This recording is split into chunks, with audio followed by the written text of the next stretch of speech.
Inilah sunnah-sunnah dan adab-adab yang sebaiknya dilakukan ketika berdoa. Hal ini dijelaskan di dalam kitab Fathul Mu'in. Bismillahirrahmanirrahim. Furu'un yusannu iftitahud du'ai bilhamdillahi wassalati ala nabi sallallahu alaihi wasallam. Disunnahkan ketika mengawali doa itu diawali dengan hamdalah dan sholawat kepada Nabi Muhammad SAW. Ketika berdoa itu sunnah diawali dengan sholawat dan hamdalah, memuji kepada Allah. Dijelaskan di dalam kitab I'anatul Talibin, wa rawaina fi kitabi Umar bin Al-Khattabi radhiyallahu anhu, qala, diriwayatkan di dalam kitabnya Umar bin Khattab radhiyallahu anhu, beliau berkata, inna du'a mauqufun bainas sama'i wal ardi la yasmutu minhu syai'un hatta yusalliya ala nabiyyika sallallahu alaihi wasallam. Sesungguhnya doa itu terhenti di antara langit dan bumi, yang mana dari doa ini tidak bisa naik ke atas sehingga orang yang berdoa itu membaca sholawat kepada Nabi Muhammad SAW. Jadi doa ini sebelum dibacakan sholawat Nabi, doa ini masih terhenti di antara bumi dan langit. Lalu wayam bagi ayataharro majami alhamdi, dan sebaiknya bersungguh-sungguh dalam memilih redaksi bacaan hamdalah yang terbaik. Wa afdaluha, sedangkan bacaan hamdalah yang paling utama adalah alhamdulillahirabbil alamin hamdan katsiran thayyiban mubarakan fihi ala kulli halin hamdan yuafi ni'amahu wa yukafi mazidahu ya rabbana lakal hamdu kama yanbaghi li jalali wajhika wa azimi sultanik subhanaka la nuhsi sanaan alaika anta kama asnaita ala nafsik.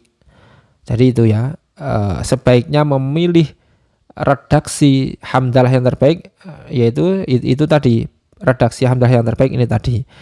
Wa majami as-sholati ala nabi sallallahu alaihi wasallam, dan juga memilih redaksi sholawat yang terbaik. Wa afdaluha sholatut tasyahudi, sedangkan redaksi sholawat yang terbaik adalah sholawat tasyahud, sholawat pada tahiyat akhir saat sholat atau sholawat Ibrahimiyah. Itu loh, Allahumma sholli ala sayyidina Muhammad wa ala ali sayyidina Muhammad kama sholaita ala sayyidina Ibrahim wa ala ali sayyidina Ibrahim, sampai akhir, sampai innaka hamidum majid. Itu adalah redaksi sholawat yang terbaik. Lakin la salama fiha, tetapi jangan sampai mengucapkan salam sampai sebelum salam, sampai innaka hamidum majid. Fayazidu akhiroha wasalim tasliman katsiran thayyiban mubarakan fihi.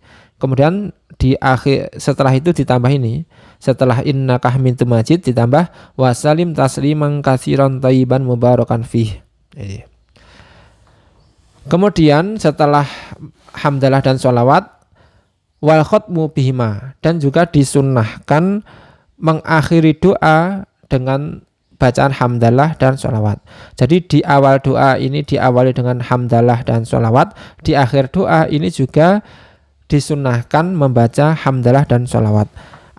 Juga ada tambahan di dalam kitab I'anatul Talibin, wa yusannu aidan al-khotmu bi, dan juga di akhir doa juga disunnahkan menambahi lafadz Rabbana taqabbal minna innaka antas samiul alim wa tub alaina innaka antat tawwabur rahim subhana rabbika rabbil izzati amma yasifun wa salamun alal mursalin walhamdulillahi rabbil alamin.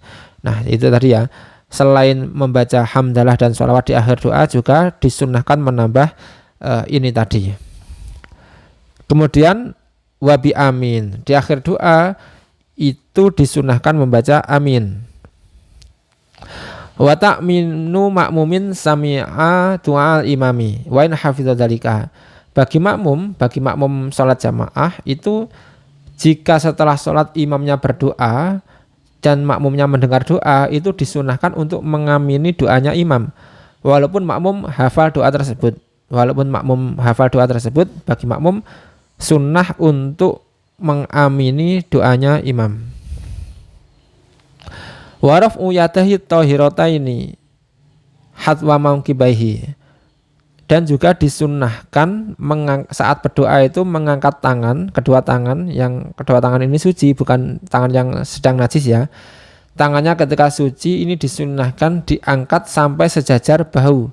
sampai sejajar pundak, setinggi pundak. Jadi ketika berdoa, kedua tangan itu diangkat sampai setinggi pundak, sejajar bahu. Ada tambahan di dalam kitab I'anatul Talibinnya, wa fi syarahi ai illa idza syatal amru fa innahu yujawizul mankiba.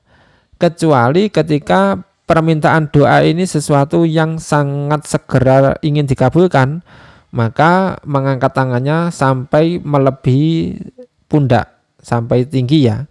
Jadi tadi mengangkat tangan itu ketika berdoa disunahkan setinggi pundak, tapi kalau yang diminta ini sesuatu yang sangat ingin segera dikabulkan, maka tangannya lebih tinggi lagi. Wa mashul wajhi bima ba'dahu, dan juga disunahkan setelah selesai doa ini kedua tangannya diusap dengan kedua tangannya, kecuali doa-doa yang ada pada dalam sholat seperti doa kunut itu tidak disunahkan mengusap wajahnya. Wastiqbalul kiblati halata zikri wa du'ai ingkana mungfaridan aw makmuman. Nah, bagi orang yang sholatnya mungfarid sendirian atau makmum, itu ketika berzikir dan berdoa ini disunahkan menghadap ke kiblat. Amal imamu idza taraka qiyama min musallahu alladhi huwa afdalu lahu fal afdalu ja'lu yaminihi ilal makmumina wa yasarihi ilal kiblati qala syekhuna walau fit du'ai. Sedangkan bagi imam, bagi makmum tadi kan, bagi makmum dan mungfarid tadi disunahkan menghadap kiblat. Kalau bagi imam ini yang lebih utama bagian kanan tubuhnya ini menghadap ke makmum, bagian kiri tubuhnya itu menghadap ke kiblat, atau dalam konteks Indonesia menghadap ke utara. Jadi waktu zikir dan waktu berdoa bagi imam itu disunahkan menghadap ke utara, tidak ke kiblat. Kecuali bagi makmum dan mungfarid itu menghadap ke kiblat. Tapi dengan catatan ya, bagi imam tadi, wa mahalu dzalika idza lam yakun khalfahu nisa. Bagi imam disunahkan menghadap ke utara dengan catatan ketika di belakangnya tidak ada wanita, di belakangnya bukan makmum wanita. Kalau yang di belakangnya itu makmum wanita, maka bagi imam tetap disunahkan menghadap kiblat, tidak menghadap ke utara. Dan ada tambahan lagi, wa hikmatu raf'i ilas samai annaha qiblatud du'ai wa mahbatur rizki wal wahyi wa rahmati wal barakati. Hikmah mengangkat tangan itu, mengangkat tangan ke langit ketika berdoa itu kan tangannya dihadapkan ke langit dan diangkat. Hikmahnya apa? Hikmahnya bahwa karena langit itu kiblatnya doa. Langit itu kiblatnya doa. Bukan berarti kita meyakini Allah bertempat di langit, enggak, tapi karena langit itu kiblatnya doa dan langit itu tempat diturunkannya rizki, tempat diturunkannya wahyu, diturunkannya rahmat dan diturunkannya barokah. Jadi bukan berarti kita meyakini Allah bertempat di langit, enggak, karena alasan-alasan ini tadi. Nah, demikianlah kesunahan-kesunahan dan anjuran-anjuran serta adab-adab ketika berdoa yang ada di dalam kitab Fathul Mu'in dan kitab I'anatul Talibin. Jangan lupa untuk di follow akun Arda Nabil. Akhirul kalam, wassalamualaikum warahmatullahi wabarakatuh.